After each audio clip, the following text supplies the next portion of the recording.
Selamat datang di channel Berita News. Sebelum memasuki pembahasan jangan lupa subscribe, like, komen, tekan lonceng.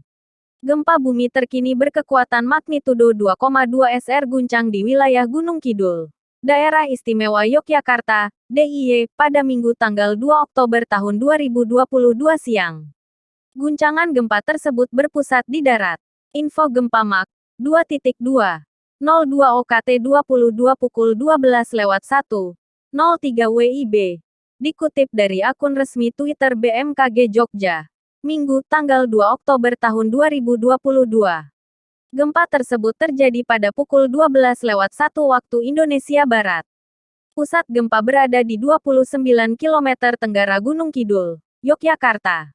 Koordinat titik gempa berada di pukul 8.13 LS Lintang Selatan, dan 110.84 BT, Bujur Timur.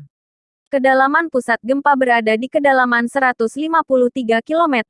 Berikut data lengkap laporan gempa dari BMKG Jogja. Info gempa Mak 2.2. 02 OKT 22 pukul 12:01.03 WIB. Log, pukul 8.13 LS 110.84 BT, 29 km tenggara Gunung Kidul DIY.